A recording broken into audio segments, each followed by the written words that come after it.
तो finally MCA CET का जो रिजल्ट है वो रिलीज़ हो चुका है एंड होप सो आप सभी स्टूडेंट्स ने अपना जो रिजल्ट है वो चेक कर लिया होगा।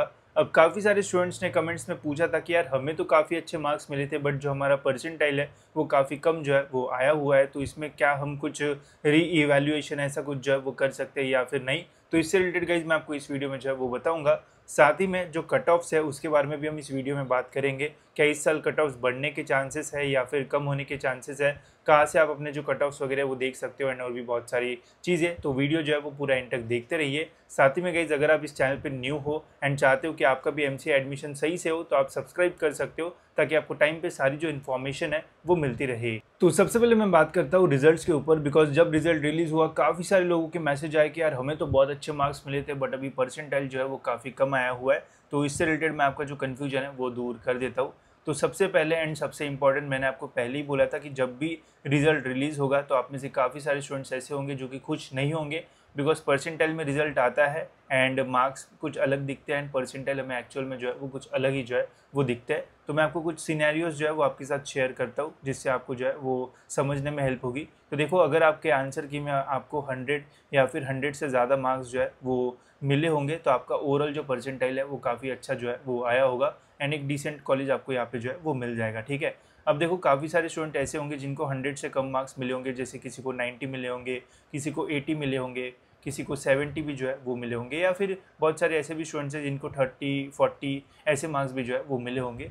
तो इस रेंज में यार अगर आपको मार्क्स मिलते हैं ना तो यहाँ पे जो फ्लक्चुएशंस है वो बहुत ज़्यादा होता है। हो सकता है कि किसी स्लॉट के स्टूडेंट को यहाँ पे 90 के मार्क्स पे 85 परसेंटाइल जो है वो मिला होगा एंड हो सकता है कि कोई और स्लॉट के स्टूडेंट को 90 मार्क्स पे यहाँ पे हो सकता है कि 80 परसेंटाइल जो है वो मिला होगा। तो ऐसा जो है वो होने के जो चांसेस है वो रहता है। ठीक है, अब यहाँ पे देखो कि 80s के आसपास जो है वो रह सकता है एंड मार्क्स एंड इसके बीच में बहुत बड़ा डिफरेंस नहीं है। ठीक है, बट यही अगर हम और लोअर परसेंट मार्क्स में देखते, सपोज अगर आपको 50 मार्क्स मिले हुए तो हो सकता है यहाँ पे आपको 30 परसेंटाइल 25 परसेंटाइल ऐसा भी जो है वो मिल सकता है। तो ऐसा जनरली हमें जो है वो रिजल्ट्स में देखने को मिलता है। तो इस ऐसी अगर आपकी कंडीशन है तो फिर कोई भी प्रॉब्लम नहीं है, रिजल्ट जो है वो सही है। बट सपोज करते हैं कि अगर आपको 120 मार्क्स जो है वो मिले थे आंसर की में एंड आपको परसेंटाइल मिला है 10 परसेंटाइल या फिर आपको मिला है 20 परसेंटाइल, तो ये गलत है। ठीक है, तो अगर आपके साथ ऐसा कुछ हुआ है कि 120 मार्क्स आपको आंसर की में दिख रहे थे एंड अभी आपको बस 10 या फिर 20 परसेंटाइल मिला हुआ है तो फिर आप सीईटी सेल में क्वेरी रेज कर सकते हो, ईमेल वगैरह कर सकते हो। बट अगर आपका सिनेरियो ये है तो फिर आपको कुछ करने की ज़रूरत नहीं है, आपका जो रिज़ल्ट है वो सही लगा है एंड कोई प्रॉब्लम नहीं है उसमें। ठीक है, एंड जनरली कोई प्रॉब्लम नहीं रहेगा, ऐसा ही सिनेरियो जो है वो रहता है, ऐसे रहने के चांसेस जो है वो बहुत ही कम है। एंड अगर है तो फिर आप मेल वगैरह कर सकते हो या फिर सीईटी सेल के ऑफिस में जाके अपनी आंसर की दिखा के बता सकते हो कि यार मार्क्स तो बहुत ज़्यादा है बट परसेंटाइल जो है वो काफ़ी कम आया हुआ है। ठीक है, इसके अलावा काफ़ी सारे स्टूडेंट्स ये भी पूछ रहे थे कि रिजल्ट तो लग चुका है, क्या हम कोई क्वेरी वगैरह रेज कर सकते हैं जिससे री इवैल्यूएशन में हम अपना रिजल्ट डाल सके। तो ऐसा कोई भी प्रोसेस जो है वो नहीं होता है, आप कहीं पे भी री इवैल्यूएशन के लिए जो है वो नहीं डाल सकते हो अनलेस एंड अनटिल आपकी सिचुएशन ऐसी है, तभी आप जो मेल वगैरह है वो करो। नहीं तो अगर इस सिनेरियो में आप हो तो कुछ करने की ज़रूरत नहीं है, जो परसेंटाइल आपको मिला है वही आपका जो है वो फाइनल रहेगा एंड इसी के बेसिस पे अभी आपका जो एडमिशन है वो होगा। ठीक है, तो कोई भी री इवैल्यूएशन का ऑप्शन नहीं रहता है। तो होप सो ये आपका जो है वो क्लियर हो गया होगा। अब हम बात करेंगे गाइज हमारे कट ऑफ्स के बारे में।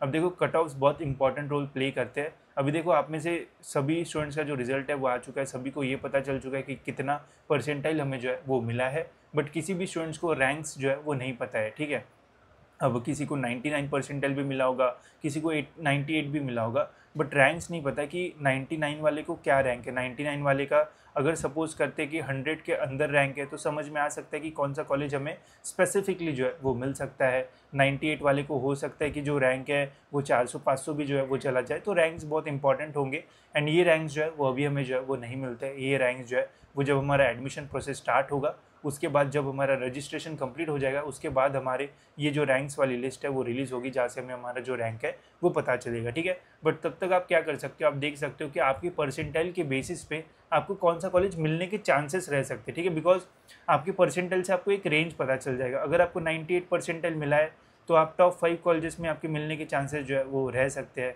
वही अगर आपको 95 के आसपास है तो टॉप 10 कॉलेजेस आप देख सकते हो। तो इतना तो आप जो है वो सॉर्ट कर सकते हो। ठीक है, फिर उसके बाद स्पेसिफिक कौन सा मिलेगा वो आपको रैंक से जो है वो पता चल सकता है, बट अभी परसेंटाइल से आप एक स्पेसिफिक नंबर ऑफ कॉलेजेस जो है वो शॉर्टलिस्ट कर सकते हो। ठीक है, तो ये हमारी कट ऑफ लिस्ट, ये है महाराष्ट्र की कट ऑफ। अगर आप महाराष्ट्र के बाहर के स्टूडेंट हो तो आपको ऑल इंडिया का जो कट ऑफ्स है वो रेफर करना पड़ेगा, ठीक है। तो इस कट ऑफ लिस्ट में आपको ढूंढना पड़ेगा कि कौन से कॉलेज ऐसे है जिनका कट ऑफ आपके परसेंटाइल के आसपास है, ठीक है। सपोज करते हैं कि मेरा परसेंटाइल है 98, अब 98 मुझे मिला है तो मैं ये वाला कॉलेज तो नहीं लूँगा, यहाँ पे तो 82 ही कट ऑफ है, तो यहाँ पे मुझे ढूंढना पड़ेगा। तो यहाँ पे आपको मैन्युअली जो है वो ढूंढना पड़ेगा, जिसमें आपका काफ़ी टाइम वेस्ट जो है वो हो सकता है। जैसे अभी मुझे 98 के आसपास ढूंढना है तो मुझे यहाँ पे एक एक करके देखना पड़ेगा कि यार इसका तो 60 है तो ये नहीं रहेगा, फिर ऐसे करते करते। तो इसके लिए गाइज आप क्या कर सकते हो, आप हमारी ये जो कॉलेज की लिस्ट का यूज़ है वो कर सकते हो। जैसे ये महाराष्ट्र में जितने भी एमसीए कॉलेजेस है, सारे एमसीए कॉलेजेस के नाम आपको इस वाली लिस्ट में हाई कट ऑफ से लो कट ऑफ जो है वाइज देखने को मिल जाएगी, ठीक है। तो सपोज अगर आपको 98 के आसपास परसेंटाइल मिला हुआ है तो आप यहाँ पे देख सकते हो कि कौन से कॉलेजेस है जिनका 98 या फिर उसके ऊपर कट ऑफ जो है वो जाता है, बिकॉज आप उसके नीचे वाले तो नहीं देखोगे।